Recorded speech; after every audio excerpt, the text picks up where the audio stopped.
Et bienvenue à tous dans Une semaine dans le monde. Retour sur ce qui a dominé l'actualité cette semaine avec à mes côtés ce soir Patricia Alémonière, grand reporter et spécialiste des... Vers une guerre mondiale?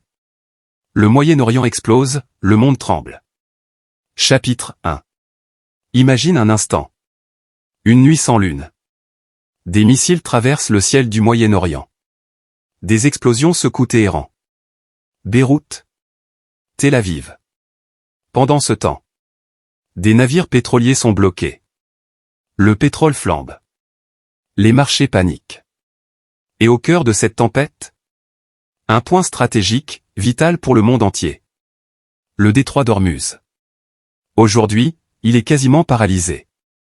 Et si ce conflit n'était que le début d'une crise mondiale? Partie 1, l'étincelle, une guerre qui bascule. Tout commence fin février 2026. Une coalition menée par les États-Unis et Israël lance des frappes massives contre l'Iran. Objectif officiel: détruire les capacités militaires et nucléaires iraniennes. Mais la réponse iranienne est immédiate. Missiles. Drones. Attaque coordonnée. Israël est visé. Les pays du Golfe sont frappés. Et très vite. Le conflit dépasse les frontières. Partie 2, Israël frappe l'Iran et le Liban. Israël ne se contente pas de frapper l'Iran. Il élargit le champ de bataille. Le Liban devient un second front. Des frappes aériennes massives visent Beyrouth. Le sud du Liban. Des positions du Hezbollah. Bilan: plus de 1000 morts selon plusieurs estimations. Des millions de déplacés. Une région totalement déstabilisée. Pourquoi? Parce que le Hezbollah est considéré comme le bras armé de l'Iran dans la région. Résultat: une guerre indirecte devient une guerre régionale. Partie 3, le détroit d'Ormuz, l'arme économique. Voici le cœur du problème. Le détroit d'Ormuz. Un simple passage maritime. Mais essentiel.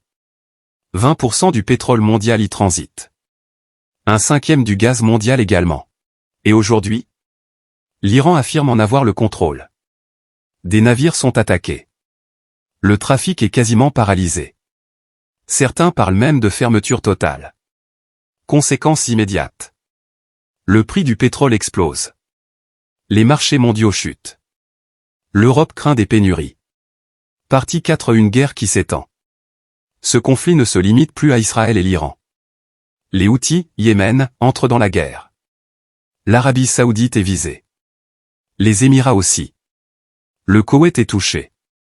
Des missiles frappent toute la région. Et ce n'est pas tout. Des accords militaires sont signés. De nouveaux acteurs entrent en jeu. Les alliances se recomposent. Le monde bascule lentement. Partie 5, et l'Ukraine dans tout ça? Pendant que le Moyen-Orient s'embrase, un autre front reste actif. L'Ukraine.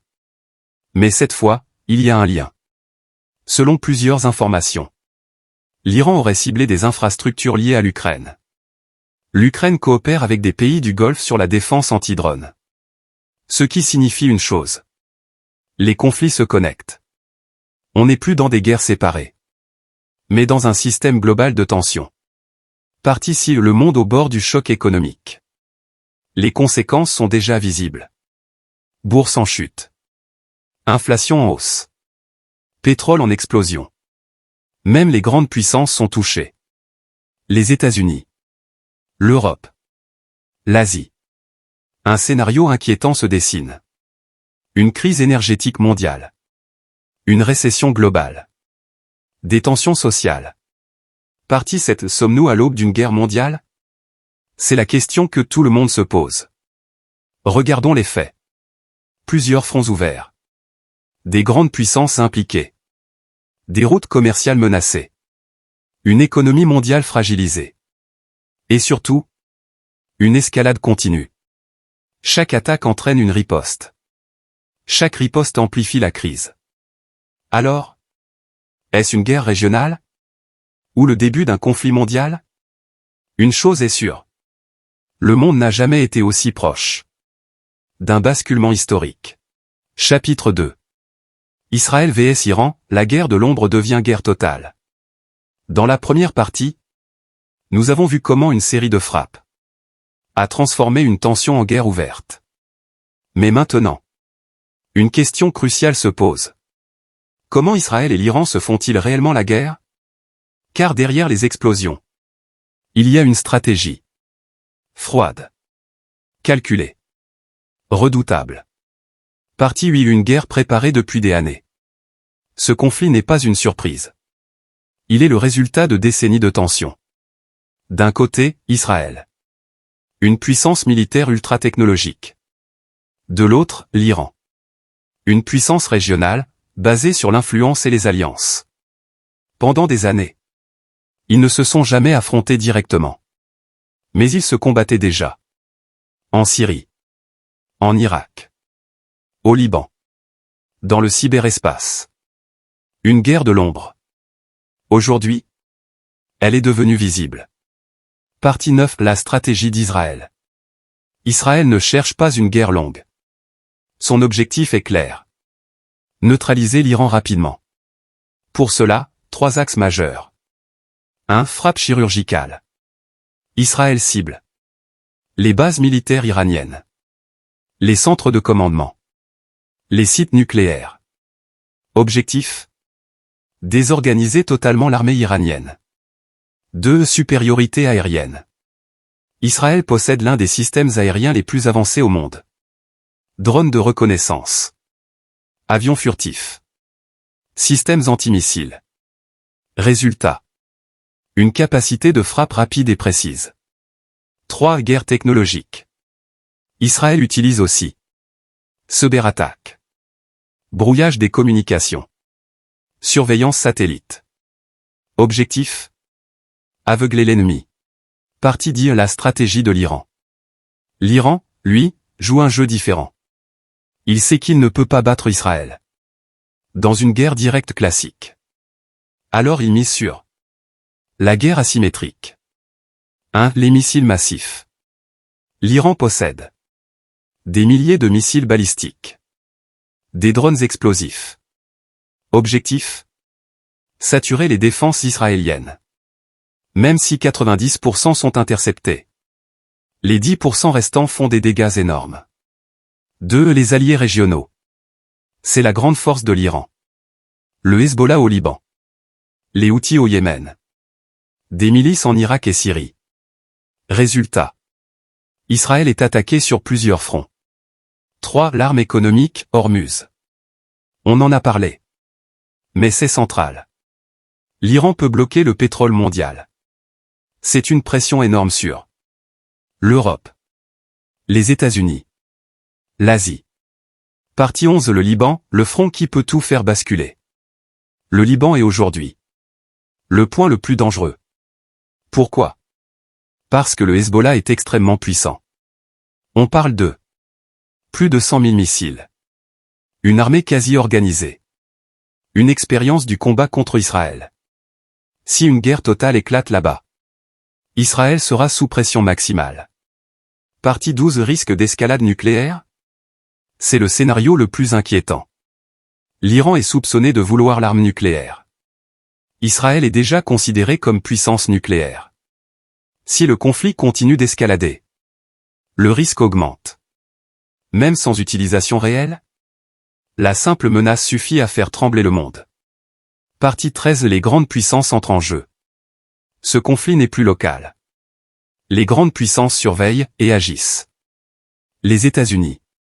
Soutien militaire à Israël. Déploiement de forces dans la région. Washington veut éviter une guerre totale. La Russie. Proche de l'Iran. Déjà engagée en Ukraine. Elle observe. Mais pourrait intervenir indirectement. La Chine. Dépendante du pétrole du Golfe. Très inquiète pour l'économie mondiale. Elle pousse pour une désescalade. Partie 14. Un monde multipolaire en crise. Ce conflit révèle une réalité. Le monde n'est plus dominé par une seule puissance. Aujourd'hui, les États-Unis, la Chine, la Russie, les puissances régionales. Tous influencent le jeu. Résultat. Les conflits deviennent plus complexes, plus imprévisibles, plus dangereux. Partie 15. Scénarios possibles. Voici les 3 scénarios majeurs. Scénario 1, guerre régionale totale. Israël vs Iran. Liban en guerre. Golfe en feu. Conséquence, chaos total. Scénario 2, guerre contrôlée. Frappe limitée. Pression économique. Négociations indirectes. Le conflit dure, mais reste contenu. Scénario 3, escalade mondiale. Implication directe des grandes puissances. Extension à l'Ukraine. Blocage des échanges mondiaux. Là, on parle de crise globale majeure. Ce que nous vivons. Ce n'est pas une simple guerre. C'est un tournant historique. Un moment où le Moyen-Orient peut redessiner le monde. L'économie mondiale peut vaciller. Et l'équilibre des puissances peut changer. Chapitre 3. Le monde au bord du choc, pétrole, inflation, crise globale. Missiles. Alliance. Escalade militaire. Mais derrière les explosions, il y a une autre guerre. Une guerre silencieuse. La guerre économique. Et elle touche déjà le monde entier. Partie 16. Le pétrole, l'arme absolue. Tout tourne autour d'un élément. Le pétrole. Pourquoi? Parce qu'il est partout. Transport. Électricité. Industrie. Alimentation. Et au cœur de ce système, le détroit d'Ormuz. Un passage vital. Chaque jour, des millions de barils de pétrole passent par là. Une grande partie de l'énergie mondiale dépend de ce passage. Aujourd'hui, attaque de navires. Menaces militaires. Assurance maritime en explosion. Résultat. Les compagnies évitent la zone. Le trafic ralentit. Les prix montent. Partie 17. L'explosion des prix. Quand le pétrole augmente, tout augmente. Transport plus cher. Production plus chère. Alimentation plus chère. C'est un effet domino. Exemple concret. Si le pétrole double, le prix du carburant explose. Les prix des produits importés augmentent. Le coût de la vie grimpe. Et ça, tout le monde le ressent. Partie 18. Les marchés financiers paniquent. Les investisseurs détestent une chose. L'incertitude. Et aujourd'hui, elle est maximale. Résultat. Chute des bourses. Retrait des capitaux. Risque de récession mondiale. Même les grandes économies sont fragilisées. Partie 19. Risque de crise alimentaire. On n'y pense pas toujours. Mais énergie et nourriture sont liées. Agriculture égale carburant plus transport. Si le pétrole monte, produire coûte plus cher. Transporter coûte plus cher. Résultat. Les prix alimentaires explosent. Et dans certaines régions, cela peut devenir dramatique. Partie 20. L'Afrique en première ligne. C'est ici que ça devient très important. L'Afrique est particulièrement vulnérable. Pourquoi? 1. Forte dépendance aux importations. Beaucoup de pays africains importent carburant, blé, produits alimentaires. Si les prix montent, les économies souffrent immédiatement. 2. Monnaie fragile. Avec la crise, les monnaies locales peuvent chuter. Les importations deviennent encore plus chères. 3. Risques sociaux. Hausse des prix égale mécontentement. Manifestations. Instabilité politique. Partie 21. Impact possible au Bénin. Prenons un exemple concret, le Bénin. Si la crise continue, le carburant devient plus cher. Le transport augmente. Les prix au marché montent. Résultat, le pouvoir d'achat baisse. Et cela peut toucher les ménages, les petits commerçants, les entreprises. Partie 22. Un scénario à la 2008. Ou pire. Certains experts comparent la situation à la crise financière de 2008. Mais avec une différence majeure, cette fois, la crise est aussi géopolitique. Ce qui signifie moins de contrôle. Plus d'incertitude. Des risques plus élevés. Partie 23. Tous les conflits se connectent. Ce qui rend la situation explosive, c'est la connexion entre les crises, Moyen-Orient, Ukraine. Tensions en Asie. Tout est lié. Exemple, guerre pétrole. Pétrole inflation.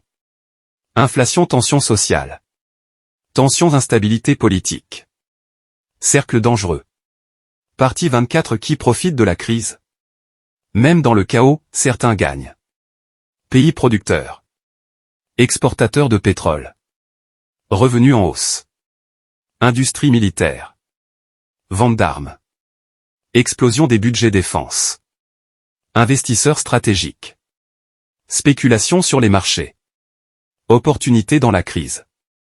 Mais pour la majorité du monde, les conséquences sont négatives. Le monde est en train de changer. Pas lentement. Brutalement. Une guerre qui commence dans une région peut provoquer une crise économique mondiale. Une instabilité globale. Et des tensions dans chaque pays. Même ici. Chapitre 4. L'Afrique face à la tempête, crise ou opportunité historique? Le monde tremble. Les grandes puissances s'affrontent. Le pétrole explose. Mais une question essentielle reste posée, quel sera le rôle de l'Afrique dans cette crise mondiale? Victime? Ou acteur stratégique? Partie 25 et une position stratégique unique. L'Afrique n'est pas au cœur du conflit, mais elle est au cœur du monde. Entre l'Europe, le Moyen-Orient, l'Asie. Résultat, elle devient une zone stratégique majeure. Pourquoi? Parce que, les routes commerciales passent à proximité. Les ressources naturelles sont abondantes. Les grandes puissances cherchent des alliés. Partie 26 l'Afrique peut profiter de la crise énergétique. Avec le blocage du détroit d'Ormuz, le monde cherche des alternatives. Et l'Afrique en a. Pays clés, Nigeria. Angola. Algérie. Libye. Producteurs de pétrole et de gaz. Opportunité, augmenter les exportations. Attirer des investissements. Renforcer leur influence mondiale. Partie 27 mais le risque est énorme. Car il y a aussi une autre réalité, l'Afrique reste fragile. 1. Dépendance énergétique. Même certains pays producteurs importent du carburant raffiné. 2. Inflation importée. Si les prix mondiaux explosent, les économies locales souffrent immédiatement. 3. Instabilité politique. Une crise économique peut provoquer manifestations. Troubles sociaux. Instabilité gouvernementale. Partie 28 risque de militarisation du continent. Quand les grandes puissances s'affrontent, elles cherchent des bases. Et l'Afrique devient stratégique. Déjà aujourd'hui, présence militaire étrangère. Accord de défense. Coopération sécuritaire. Demain, plus de bases. Plus d'influence extérieure. Plus de tensions locales. Partie 29 la bataille des influences. L'Afrique devient un terrain de compétition entre les États-Unis. Sécurité. Lutte contre le terrorisme. Les États-Unis. Sécurité. Lutte contre le terrorisme. Protection des intérêts économiques. La Chine. Investissement massif. Infrastructure. Accès aux ressources. La Russie. Coopération militaire. Influence politique. Présence stratégique. Résultat, une véritable bataille silencieuse. Partie 30 le cas du Bénin. Revenons à quelque chose de concret. Le Bénin. Risque, hausse du prix du carburant. Augmentation du coût de la vie. Pression économique. Opportunité, position stratégique en Afrique de l'Ouest. Développement logistique, port, commerce. Partenariats internationaux. Tout dépendra des décisions politiques. Partie 31 l'Afrique doit faire un choix. Face à cette crise, l'Afrique a deux options, subir. Dépendance. Crise économique. Instabilité. S'affirmer. Développer ses ressources. Renforcer son autonomie. Devenir un acteur global. C'est un moment historique. Partie 32 les secteurs clés à surveiller. Dans les prochains mois, énergie. Pétrole, gaz, électricité. Agriculture. Sécurité alimentaire. Transport. Route maritime, port. Technologie. Indépendance numérique. Le monde change. Les équilibres se déplacent. Et l'Afrique n'est plus spectatrice. Elle est au cœur du jeu chapitre 5. Et si tout basculait? Le scénario d'une guerre mondiale. Ferme les yeux un instant, imagine, il est 3 heures du matin. Une alerte retentit. Des missiles viennent d'être lancés. Pas un pays. Pas deux. Plusieurs. En quelques heures, le monde entier bascule. Partie 33 jour 1, l'irréversible. Tout commence par une erreur, ou peut-être une décision calculée. Une frappe massive touche une cible stratégique en Iran. Mais cette fois, la riposte dépasse tout ce qui a été vu. Réaction immédiate. Salve de missiles balistiques. Attaque de drones simultanée. Cyberattaque globale. Les systèmes électriques sont perturbés. Les communications deviennent instables. Partie 34 jour 3, embrasement régional. En 72 heures, le Moyen-Orient est en feu. Fronts ouverts, Israël vs Iran. Liban en guerre totale. Golfe sous tension. Nouvelles attaques, bases militaires touchées. Infrastructures énergétiques détruites. Ports paralysés. Le pétrole cesse presque de circuler. Partie 35 jour 5, le détroit d'Ormuz fermé. C'est le point de rupture. Le détroit d'Ormuz est totalement bloqué. Conséquence immédiate, plus de pétrole vers l'Europe. Plus de gaz vers l'Asie. Chaos logistique mondial. Les prix explosent en quelques heures. Partie 36 jour 7, la crise devient mondiale. Le conflit ne reste plus régional. Intervention américaine. Protection des alliés. Frappe ciblée. Déploiement massif.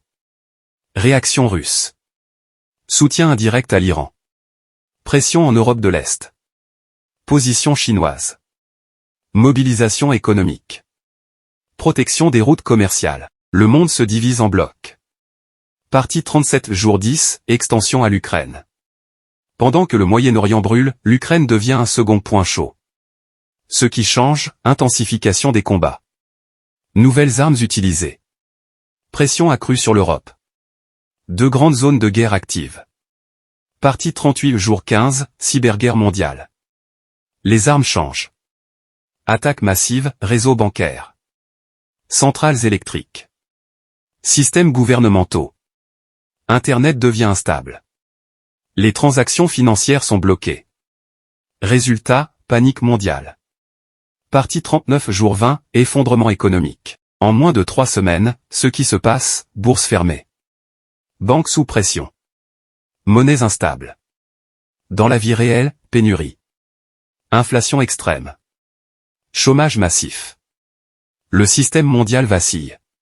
Partie 40 jour 30, le monde change définitivement. 1 mois. Seulement 1 mois. Et tout a changé. Nouveau monde, blocs géopolitiques opposés. Économie fragmentée. Route commerciale redessinée. La mondialisation telle qu'on la connaît disparaît. Partie 41, le point de non-retour. À ce stade, il n'y a que 2 options, escalade totale. Conflit global. Implication massive des puissances. Risques extrêmes. Négociation de crise. Accord d'urgence. Pression internationale. Tentative de stabilisation. Mais plus rien ne sera comme avant. Ce scénario n'est pas une fiction. C'est une possibilité. Une projection. Basée sur des tensions bien réelles. Le monde est à un tournant. Et ce qui va se passer, dans les prochaines semaines, peut redéfinir l'histoire. Chapitre 6. Le monde d'après, sommes-nous prêts? Depuis le début de cette vidéo, tu as vu une guerre qui s'étend. Une économie qui vacille. Un monde qui change.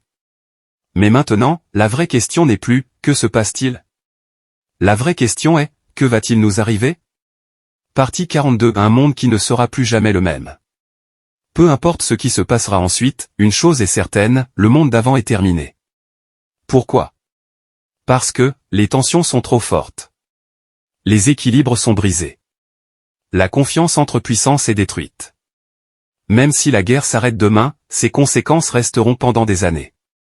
Partie 43. Les nouvelles règles du jeu. Un nouveau monde est en train de naître. Moins de mondialisation. Moins d'échanges internationaux. Plus de production locale. Fermeture progressive des marchés. Plus de tensions. Rivalité entre puissances. Conflits indirects. Pressions économiques. Bloc géopolitique. Le monde pourrait se diviser en camps, Occident. Bloc asiatique. Puissances émergentes. Partie 44. L'Afrique face à son destin. Et l'Afrique dans tout ça? Elle a une carte à jouer. Une vraie. Deux chemins possibles, dépendance. Subir les crises. Rester fragile. Être influencé. Puissance émergente. Exploiter ses ressources. Renforcer son autonomie. Devenir un acteur global. Ce choix sera décisif. Partie 45. Message direct, Bénin, Afrique. Si tu regardes cette vidéo, que tu sois au Bénin, en Afrique ou ailleurs, tu es concerné. Parce que ce qui se passe, au Moyen-Orient, en Europe, en Asie, finit toujours par nous atteindre. Dans la vie quotidienne, prix qui augmentent. Opportunités qui changent, incertitudes qui grandissent. Le monde globalisé nous relie tous. Partie 46. Le danger. Mais aussi l'opportunité. Chaque crise apporte deux choses, le danger. Instabilité. Pauvreté. Conflit. L'opportunité. Innovation. Réorganisation. Nouveaux leaders. Ceux qui comprennent le changement, peuvent en profiter. Partie 47. Le vrai enjeu. Le vrai enjeu aujourd'hui n'est pas seulement la guerre. C'est l'adaptation. Les questions à se poser, comment anticiper les crises? Comment protéger son économie? Comment saisir les opportunités? Les pays, comme les individus. Le monde change, plus vite que jamais. Une guerre peut éclater, une économie peut s'effondrer, un équilibre peut disparaître, mais une chose reste entre nos mains, notre capacité à comprendre. À anticiper. À agir. Parce que dans chaque crise, il y a ceux qui subissent. Et ceux qui s'adaptent. Si tu veux comprendre le monde qui arrive, abonne-toi maintenant. Parce que sur cette chaîne, on ne se contente pas de suivre l'actualité. On la décrypte. On l'anticipe. Et on t'aide à comprendre ce qui va vraiment se passer. Like la vidéo. Dis-moi en commentaire, sommes-nous déjà dans une guerre mondiale? Et surtout, reste informé. Parce que ce qui arrive va tous nous impacter.